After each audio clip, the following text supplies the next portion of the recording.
What's up, YouTube? It is your boy JB, and I'm here tonight with the review for Tyler Perry's The Oval on BET. It is season 2, episode 5, and the episode was titled A Stranger at Home. Shit, there were a lot of strangers at home. All right, you guys, let's go ahead and get into this review, shall we? All right, you guys, so this episode, did it pick up where the last one left off? Where did the last one leave off at? I don't remember. I think it picked up where it left off. I'm not positive. But nonetheless, we're Jason, and he's talking about, you guys remember he said he had 4 victims. And he only named 3 victims in this episode. So I'm thinking the 4th one was him talking about Victoria. So he tells them he killed Maud.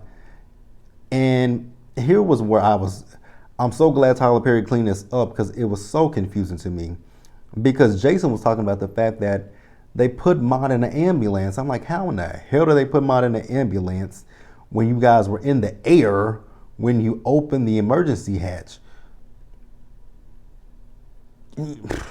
Even still, that,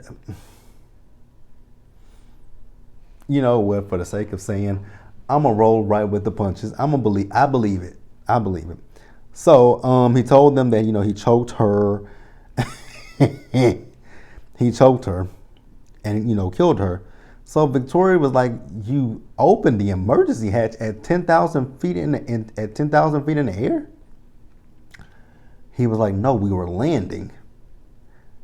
I was like, y'all were landing? Yeah, we're going to go along with it. Because, we're going to go along with it. That's it. We're going to go along with it. He pulled it at, and as they were descending. Yep. Now here's where I got a little irritated and frustrated with Tyler Perry with this scene right here. So they were talking about Denise, and I think this is so disgusting that this is nasty, because it's like, here we go again with the white man mistreating a black woman. I didn't think anything could top Jim having Hannah call him Mr. Jim. But it did. It got topped in this episode when Jason says that he saw Denise and Hunter. Now that was nasty in itself, the fact that you watching your daddy with this woman. So he says that Hunter spit on Denise, he pissed on her, and he choked her. And she laughed like it was all good. I'm like, that is not cool. You got this white man pissing on a black woman, choking a black woman, and spitting on her. How does that, that's not, that I wouldn't, I'm someone who likes to watch porn. I'm not going to sit here and deny that. I'll watch porn, but if I were ever to see something like that in a porn where a white man is pissing on a black woman, spitting on her and choking her, I would immediately cut that porn off. That is nasty. That is, you might as well call it slavery porn, because no. The fuck? So, and then he also told, Victoria, he says, I saw you coming on to Sam and Max. I'm like, dude, where do you be at? You got an issue. It really feels like he's borderline on the point of incest. Because, if you watching your parents, so if Victoria had sucked off Sam or Max, you would have sat there and watched that. But then, like I said, the fact that you just sat there and said you watched your daddy spit and piss on a woman. So you sit her. So first of all, you sit her looking at your daddy's meat. Okay. So Victoria tells, whatever his name is, Jason, that they're going to have him committed. He tells her no. And he once again he is trying to kill her. I'm like, you might want to stop poking that bear at this point. Like, let it go. So he goes into his room, and Hunter calls for Don and Kyle. And honestly, I was with Victoria. Why are you calling those two? They already messed up this situation with Denise. Really? That's what we're doing? No. She wants to call her father. I mean, I don't know what your father gonna be able to do, because I mean, look at Maud. Maud couldn't do nothing, so I don't know what anybody's gonna be able to do. Y'all gonna have to call the National Guard on that little man. Seriously. So then let's move over to Barry. So Barry goes into the kitchen, and Nancy's still in the crib and she's cooking. He's like, "So you're still here and cooking?" She's like, "Yeah, I'm cooking for your dad." He was like, "You think that's a good idea?" And she was like, "Yeah, your dad will eventually come around." And he's like, "Has dad ever been as mad at you before?" She says, "No." He says, "Okay, then I would literally stop that, because I mean, it ain't gonna make things better no time soon." So then she asked him, where did he see Ruth at? And, did she have the baby? For once, I gotta agree with Barry. Because that's something I would have said. Do you see her right here with me? I was with Barry, like, do you see her with me? Why would you ask me that stupid question? So then she asked him once again, where did he see Ruth at? He didn't really answer the question, but he did tell her that Ruth got him arrested for kidnapping. You didn't tell your mama that you pulled up on Ruth, grabbed Ruth, stuck Ruth in your car. Here's a question that I do have. Actually, we'll talk about that in a little bit, because I'm confused. I'm really confused, but we'll definitely talk about it. And you guys, I will eventually be watching Ruthless. I'm not doing a review of it, so I hope you guys don't expect a review of Ruthless, because I can't do it. I'll give you guys that. I'll watch the show, but as far as reviewing that show is not going to happen. Not with me. I don't like that show enough to review it. So Barry tells, what's her name? Nancy, that none of this would have happened if it wasn't for her giving Callie over to Ruth. I mean, she really didn't. Those nutcases came into the house and stole your baby, but whatever. Let's move on. All right, you guys. So then we see Don and Kyle. They go where Hunter is, and he tells them, open that trunk. They open the trunk, and who's in there? Gene. They ask what happened, and he tells them about, Jason killing Gene. He killed Denise. They're like, how did he kill Denise? They came back for him to use the bathroom, and he went into the room and he did it while you were outside of the door, Kyle. Kyle was like, that's not, no. They would have called me and told me. He says, who would have called and told you? He says, the people at the, in charge around here at the desk. He said, who was that? He says, Max. Exactly. Max hates you, so Max is not going to tell you nothing. So then Kyle tells him he has his out. I'm like, so you mean to tell me you want this man to turn in his son? But okay. So Donald tells him, actually no.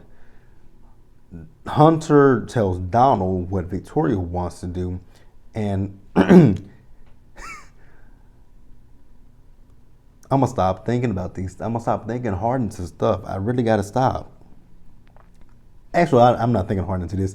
I just thought it was hella funny that Gene's dead body is in that trunk. I mean, Gene can't weigh. I don't know how much Gene weighs, but I know she's not, 40 pounds. I know she's got to be over, at least 100 pounds or more. I know she's not 90 pounds. She could be 100 to 110 pounds. And when Kyle lifted up that trunk, he lifted it with ease. I'm like, really, Kyle? I mean, I know that's a human body, but can we put a little bit more emphasis that this is a trunk and there's a human body in it, and we just lifting it and no struggle. Okay, Kyle. Hulk, huh? All right. You got Hulk strength. So, like I said, Hunter told Donald what Victoria wants to do. And, Donald suggested they have him committed, and Hunter's like, he's not going to go for that. So, Donald's like, well, how about we do this? How about we move him out of the residence and we move him to another side of the White House and have the doctors go see him? I'm like, no. How about you call the police and have him arrested? Like Victoria said, I mean, this man is a serial killer. He's killed 3 people at this point. What are doctors gonna do? Oh God. What the hell is a doctor gonna do? He might get mad and kill the doctor. And then you'll have a 4th body on your hand. Huh. Dummies. Dummies. Then we see Kareem. So Kareem is doing this interview with this guy named Dale. And, he's like, okay, you know what? We'll try you out. I'm like, really? You're not going to do a background check on this man? This is a pharmacy where you have prescription drugs. Okay, never mind. Let's move on. Let's keep going. So Kareem wants to talk to Sharon, and he's asking her how was her night. She tells him, I'm not talking about that with you. So then he suggests that she moves in with him. I'm like, oh my God, dude, you are sprung. Let it go.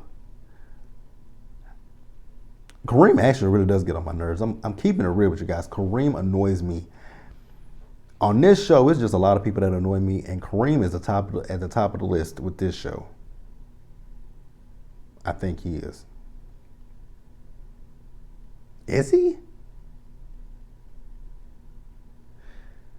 Have I done a top? I think I did. But I know Kareem is top of my list of people that I can't stand on this show. I know he is. Let's move on. All right, you guys. So this scene with Bobby, Max, and Lily.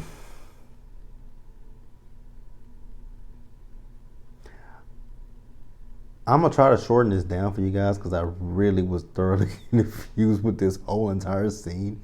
So Lily left to go home to Donald. So there's a car there that, Bobby put Lily in. He told her to go somewhere to get to her car, and they would be tracking her. So then Bobby and Max have a whole conversation, to which I was confused. Because, they're talking, Bobby asked Max how long will he be before. See here, and I think that's why I'm confused. I gotta stop thinking. You know what? The next review, which is Sisters tomorrow, I'm just gonna throw out all kind of reasoning in my brain. I'm just gonna throw out all the reason. Because I'm still stuck on the fact that Max has not even been at the hospital a good 24 hours after having surgery. Mind you, he is he is sweating profusely, but that man does not look like somebody who just had surgery, like period, point blank. But he's talking about, with the medication, he'll be back up within 24 hours. I'm like, how? You just had surgery.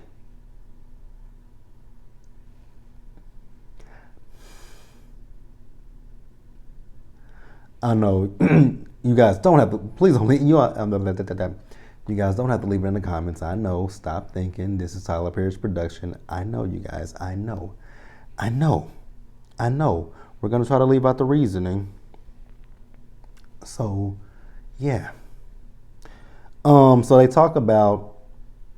So we found out that Max and his wife are getting a divorce. That's one thing we found out that we didn't know. But see, in season 1, I thought Max was so in love with his wife because he was trying to protect her from Kyle. Okay, they're getting divorced. So Bobby asked Max about Sam. What does he know about him? From what he knows, he's a good guy. So is Diane okay with going to meet him? He says yes. If I was to talk to anybody, it would be Sam. So then we see Priscilla. So Priscilla goes to work, and when she gets there, Alonzo tells her she's not able to come in. She's not able to get through because she doesn't have clearance. But she was like, I just passed the checkpoint. He's like, yeah, but this checkpoint, you can't get through. So then Richard comes in, and Richard's able to go in, and he was like, you ain't coming with me, Priscilla? And she was like, oh, I'll be right behind you. It's a little issue going on. So then she's like, so what's up, Alonzo? He's like, you got to talk to Sam.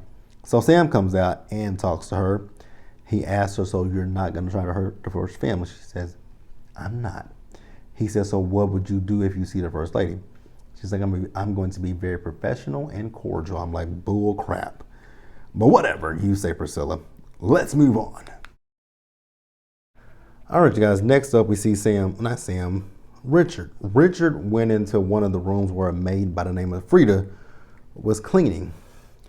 And this was one of the longest scenes. This is a long, repetitive scene. So I'm gonna shorten it down for you guys. So Frida is like, oh, you're back to work. He's like, yeah. She's like, I was really worried about you. I wanted to come to the hospital and see you, but your wife, I don't want to, ruffle her feathers. He was like, oh, that's nothing you have to worry about. And, he's flirting with her. So apparently Frida has been flirting with, Richard for a very long time. He just never gave her the time of day because he was, faithful to Nancy. So then he asked her out to dinner. He was like, put your number in my phone. And so she put it in there. He's like, oh shit, excuse me, I'm in a burp in your face. He says, so I'm gonna call you when I get off of work and we're gonna go out to dinner. Cool, done. So then we move over to the pharmacy. So Dale is talking to Sharon about Kareem, and he says, Kareem makes him very nervous. And, he says he's kind of, she's like, yeah, I know he's a bit of an asshole. He says, that's not what I was gonna say. He said, I was actually gonna say he's cute. He's so cute. And, then he goes into his whole story about he really needs this job because he left home, and because where he's from, I think he said in Virginia, his family is very closed-minded. And then it got even worse when the Rackadoochies came in. And, she's like the cult. So he tells her about, they have a compound there. And she says, if I call someone, can you tell them like where this compound is? He's like, I can try to. So then she calls Sam and she tells Sam that, it's a new guy there. He may know where the compound is. And that's what I was confused about. Did they ever say where the compound is in Ruthless? You guys can let me know this. Like I said, I'm gonna go watch Ruthless. It's just gonna take me some time I'm gonna have to pray about that show because I just can't get with the cult. I can't. But I'll definitely check it out. But is that show take place in? Because see, even when I did watch it, I didn't know where. I thought the show took place in Georgia, not Georgia, in Washington, in D.C. I thought the show took place in D.C. like the Oval did, but it's in Virginia. Okay. Where we at now? So yeah, Sam says he'll come once Priscilla leaves. Priscilla's shift is over. So then we do see Sam. So he goes to check on Priscilla, and Frida's with Priscilla. So he asks, is everything okay? They say that it's fine. They had a bit of a back and forth. So once he does leave, Priscilla asks Frida, has she saw the first family? She says no. She said, I've been trying to get into the first, in the first lady's room, but she's in there. I mean, her mother did die, and she said that, Gail is with her grandfather. Jason is back, and her mother is dead. So then they also talking about Jean, and she's like, Jean is not here, and Jean is, having these issues with her boyfriend, and when they have these issues together, she doesn't want to answer her phone. And Priscilla was like, how do you know all this stuff? She says, oh, Linda told me this. And she's like, so you and Linda just sit around and talk about Jean? Stop doing that. So then Priscilla's like, but that's not even like Jean. Like, Jean is always, because she's talking about, Frida said that Jean is too young for this job. Too young to clean? I mean, okay, I guess. I know there was an age limit on cleaning, but whatever you say. So then Frida asked her about Nancy and, Richard. She says, they're good. Back your ass up. In not so many uncertain words. Back up. Back up. And then let's move on, you guys. All right, you guys. So we're going to wrap this episode up. So Ellie and Alan, they get into it with one another over her phone. He wants her to open her phone because she got a text message. So her phone is, I guess, like my iPhone, facial recognition. So she says no. So the phone goes off again. He pulls it up to her face, and it opens, and he looks at the text message, and Hunter has sent her a dick pic. So he gives her the phone back after he says he sent it to himself. So I'm guessing he sent it to himself and deleted the picture. So he says he's gonna go to work and he's gonna find out whose dick that is. I'm like, really, dude? Okay, I guess so. So then and not only on certain terms, he told her the truth about Hunter, because she's like, they gonna take him down. I'm like, who are we? Because Hunter is only about getting one thing, that's some ass. And that's basically what Alan told her. You ain't nothing but a piece of ass, TNA. I'm like, he's telling you the truth, Ellie. You might not want to hear it, but he's telling you the truth. So then Victoria walks us to the bathroom on Hunter sending the dick pic to Ellie. So Victoria says that she has to go and plan Maud's funeral, and that she is not staying in that White House with Jason after him just trying to kill her. Which honestly, Victoria, I do not blame you. Somebody that just tried to strangle me, yeah, nah, I'm not sitting here with that person. Then out of nowhere, Jason just pops up I don't know why I stuttered. Jason pops up from beside the bathtub. I was like, how long was he? Ugh. Again, this is nasty. So you just sitting here looking at your, ew, and that is nasty. So you just sitting here looking at your daddy take pictures of his dick? Dude. Ugh. So he's begging with, not Priscilla, he's begging with Victoria and Hunter not to, send him away, send him to jail. I'm like, dude, you need to go somewhere. You can't stay there. And that's basically what Victoria said. And I'm like, Victoria, when she called him, what did she call him? Did she call him a crazy motherfucker? She called him some kind of motherfucker. And I'm like, Victoria, that is the reason he tried to kill you just a few minutes ago. You were antagonizing him. And he said, Mom. She says, Victoria, don't ever call me Mom again. I'm like, ooh, Victoria, he just told you, you guys never showed it. You really want him to kill you. So then we see Priscilla. So Priscilla goes into the little creep's bedroom and she's looking around. Wait a minute, how did he get from the bedroom how did he get from Hunter's room to his room that quickly? But like I said, Priscilla's looking around his room. She goes look under the bed and boom, who pops up again? Jason. Girl, bob and weave. But you guys, that is the review of The Oval. Be sure to like this video. Please leave your comments in the comment section below. Subscribe to the channel and hit that notification bell button so you guys are aware of when I drop anything else. And share this video. And until the next one, you guys, stay safe out there. Take care of yourselves. Wash your hands. Please wear your mask and social distance, you guys. And we will get through this all together. All right? All right. So I will see you guys in the next one. I'm going to try to get caught up on the Real Housewives of Dallas and put a review up for that one. So I'll see you guys later.